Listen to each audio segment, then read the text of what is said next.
qual o Senhor me revelou que Ele vai continuar a falar à nação brasileira através dos fatores climáticos, onde Deus irá falar conosco através do clima, através da natureza, porque a natureza, ela está gemendo, a natureza está sofrendo.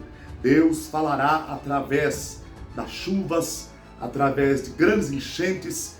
O Senhor mostrou também a região de Minas Gerais, o estado de Minas Gerais, tem muitas enchentes ali trazendo grande destruição, pessoas perdendo tudo, perdendo casas, pessoas ficando ilhadas, perdendo entes queridos, isso mesmo, toda aquela região ali também, próximo a Juiz de Fora, Minas Gerais. Oremos para que Deus tenha misericórdia. Como já disse, que esse ano é o ano das misericórdias de Deus.